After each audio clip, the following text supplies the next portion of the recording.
Okay, I have to be honest with you. When I first looked at the stack of research for today's deep dive, I had a moment of, well, let's call it cognitive dissonance, because I'm looking at these dense papers on predictive processing, neuroplasticity, cognitive load theory, really clinical stuff. And then, right smack in the middle of it all, is a 2,000-year-old agricultural story. It does look like a filing error at first glance. Exactly. I thought, wait, are we doing a theology episode today? But then I started reading the analysis you pulled together, and it flips the script completely. Right, because you don't usually see ancient parables stapled to fMRI charts about the prefrontal cortex. But the premise here is that we are absolutely not looking at this text as a sermon or as moral instruction. We are reading the parable of the sower as a clinical field report on how the human brain processes information. Which is such a wild pivot. So our mission today, for everyone listening, is to explore this intersection of ancient wisdom and modern neuroscience. We're going to look at the sower, the seeds, and the dirt, but we're swapping out the theology for biology. Yes.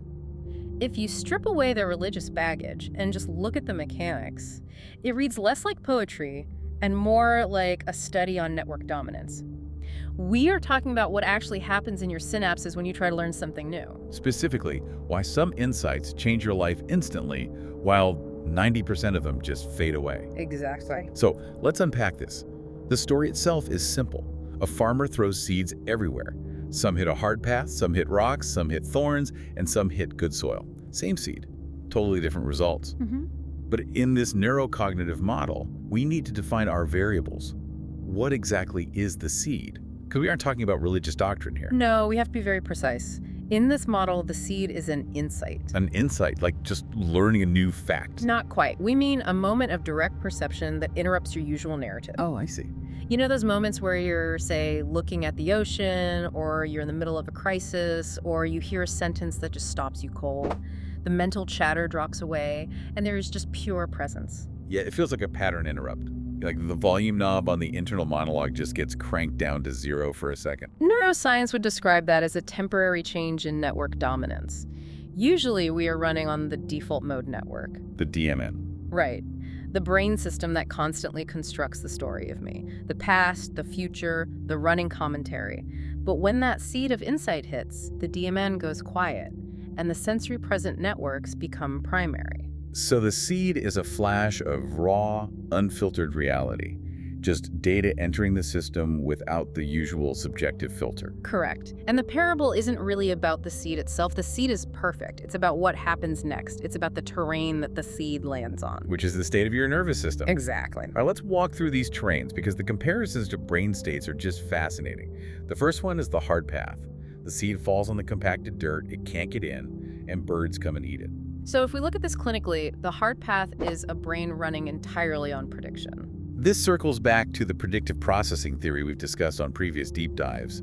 The idea that the brain is basically a lazy efficiency machine. Yes. Our brains are prediction machines. To save energy, they predict what's happening rather than fully processing new sensory data. When the ground is compacted, Meaning your neural pathways are rigid. right, when they are rigid and highly efficient, the insight cannot enter. The interpretive machinery of the brain immediately explains the experience away. So you have this profound moment of awe, and your brain instantly goes, oh, that was just a nice sunset, or that's just a dopamine hit. Nice feeling, just chemistry, nothing special. Yeah. The default mode network re-narrates reality before it can actually register deeply. The insight just bounces off the cortical surface. And the birds. Because I grew up hearing the birds were the devil snatching the truth away. I think the psychological reading is much more terrifying, honestly. In this model, the birds represent rumination. Oh, wow. That hits really close to home. Think about the mechanism of rumination. It is repetitive thinking. It reabsorbs the raw perception back into concepts. You have a moment of silence, but your brain immediately starts thinking about the silence. Like I should post this view on Instagram. Or, I wonder what this realization means for my 5-year plan. Exactly. The bird of thought swoops down and eats the seed of perception. It's gone. The energy that could have been used to rewire the brain is just consumed by the narrative. That is uncannily accurate. Okay, so that's the hard pass. Pure deflection. Next is the rocky ground. The seed sprouts fast, gets super excited, but then the sun comes out and it withers because it has no root. This is the enthusiast. And we have all been this person. Oh, this is the seminar high. The person who reads one book on Stoicism and changes their entire personality for 3 weeks. Precisely. The rocky ground represents the intellectual layer trap. The seed enters, and there is massive enthusiasm. The person adopts the language of the insight. They identify with it. They tell everyone they know that they found the answer. But it doesn't stick. Why? Why does it fail? Because of where it lives in the brain. It has taken root in the prefrontal cortex, the thinking, conceptual part of the brain, but it never rewired the emotional learning systems. Like the amygdala. Yes, the amygdala, the autonomic nervous system. So intellectually, they get it, but their body hasn't learned it yet. There's a disconnect between the logic and the limbics. We call that limbic friction. The understanding happened, but the body does not yet trust it. That is the no-root part of the metaphor. And then the story says the sun rises. Which represents trouble. Stress, real-life uncertainty, a conflict with a partner, a bad day at the office. When that stress hits, the intellectual concept collapses entirely because it wasn't integrated into the survival systems of the body. Which is why you can't just think your way out of a nervous system reaction. Exactly. When the heat is on, the brain always reverts to its oldest, most reinforced pathways. If the root hasn't gone down into the autonomic nervous system, the insight dies. It was just a sprout on a rock. That explains so much about why self-help books fail for most of us. You agree with a book, but the first time someone cuts you off in traffic, all that Zen philosophy goes right out the window. It was just a surface-level sprouting. All right, moving to the third terrain, the thorny ground. The seed grows, but the thorns grow up with it and choke it out. This one feels like the most relatable category for the modern listener. It is absolutely the crisis of the modern mind. And here is where it gets really interesting. This isn't about sin or being a bad person. It is about salience competition. Salience competition. That's cognitive load theory, right? Yeah. Basically a battle for bandwidth. Purely a battle for bandwidth. The insight, that moment of clarity, it survives. It's actually there. But it is constantly competing for your limited attention. And the thorns are what? Your habits, your ambitions, your fears, social comparisons. The research note said something that really stuck with me. The thorns are not sins. Their cognitive load. Which is a huge relief to hear, isn't it? It really reframes the whole problem. It's not that I'm fundamentally flawed, it's just that I have way too many browser tabs open in my brain. Right. If your predictive brain is constantly busy managing your social status, planning your future, maintaining your self-image, there is simply no processing power left to sustain the new perception. It gets crowded out. It's a signal-to-noise ratio problem. It is. The insight is lost to the noise of daily maintenance. You aren't actively rejecting the truth. You just have a meeting in 5 minutes and you're worried about an email you sent and you're wondering if your post got enough likes. The signal gets lost in the static. Okay, so we have the hard path where prediction blocks it. The rocky ground, which is intellect without the body, and the thorny ground, which is distraction and noise. Finally, we get to the good soil. The good soil. Now, my type A instinct immediately kicks in here. I want to ask, how do I make my soil good? Do I need to till it? Do I need to buy fertilizer? I want to work harder at this. And that is the crucial error most people make. It is not about trying harder. Notice the shift in the mechanism here. Good soil is actually defined by what it doesn't do. What do you mean by that? In neurobiological language, good soil is a nervous system that has stopped overreacting to internal signals. It stops fighting itself. It stops defending itself against itself. This introduces a concept called error correction minimization. Okay, walk me through that. How does minimizing errors create good soil? Say an emotional surge arises. Fear, anger, sadness. In the other terrains, the brain immediately resists it, explains it away, or distracts itself. But in the good soil, the surge arises and is not resisted. It is just felt. You just let it be there. Which honestly sounds dangerously passive to a lot of people. It isn't passive, it's receptivity. It is somatic safety.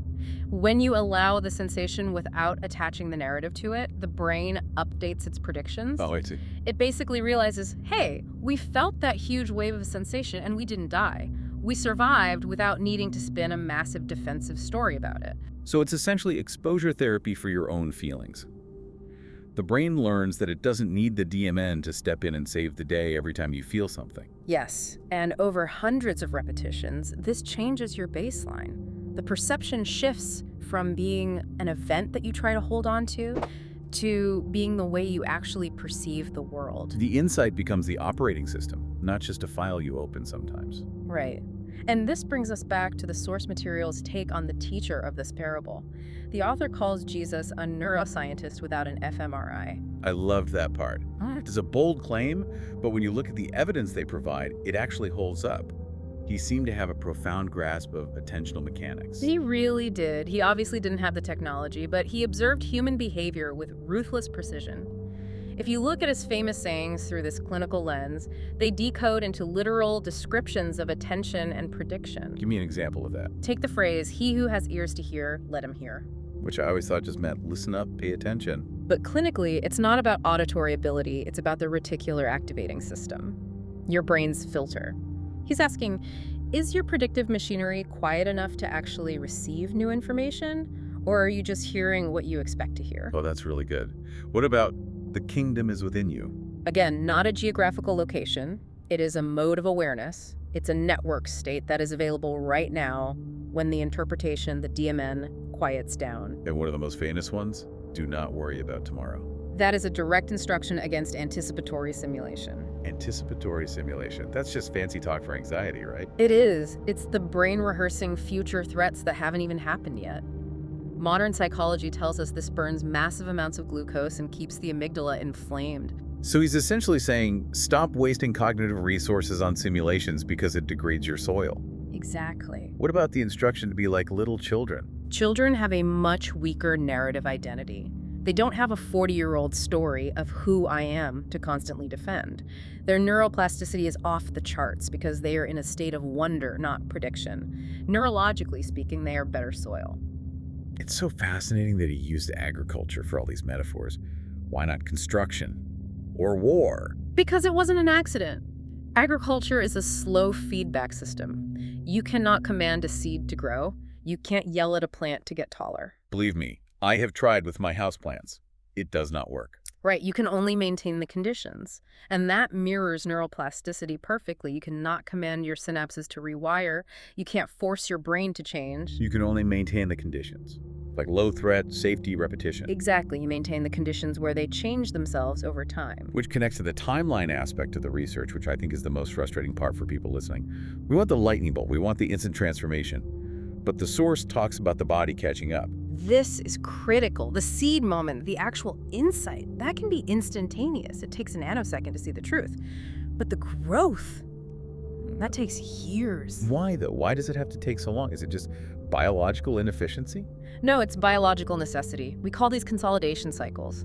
Your nervous system has spent decades classifying reality as a potential threat requiring a self to defend it. So it has built literal highways of wiring to support that defense. Yes, it is wired for defense. It is not just going to tear down those highways because you had one good idea on a Tuesday. Right. To reclassify reality as an ordinary environment, not requiring constant defense, the brain needs repeated exposure. It needs sleep. It needs emotional safety. It needs non-reaction. It takes time for the biological machinery to agree with the intellectual insight. It's integration. Think of the metaphor the source used, pulling a sprout to make it taller. Which would obviously kill it. Immediately. And yet, that is exactly what we do with our personal growth. We try to force a state of peace. We try to force ourselves to be better. But the nervous system interprets force as a threat. So by trying to force ourselves to change, we are actually strengthening the old defensive predictions. We're signaling to the body, I am not safe as I am. Exactly. You are telling your brain, there is a problem here that needs fixing, which triggers the defensive self all over again. Calm observation, on the other hand, reduces prediction error. It signals safety. Right. The brain relaxes its model of a separate controller because it realizes it doesn't need one to survive the moment. That is so counterintuitive, but it makes perfect sense. It's the paradox of change. You only change when you stop trying to force the change. Which leads to what the source calls the cosmic irony of the whole process. What's the irony? The seed is tiny, it's just a moment, but the growing is incredibly slow and cautious.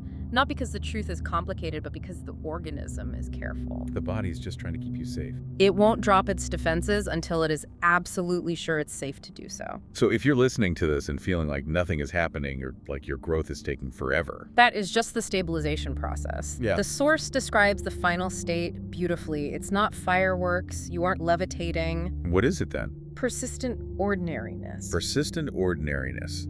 That does not sound very marketable. It's really not, but it is peaceful. The narrative self, the me, still appears, it still chatters, but it is recognized as just a useful commentator, not the owner of the experience. It feels quietly sufficient. That sounds surprisingly attainable, and also really relieving. It turns the entire parable into a practical manual.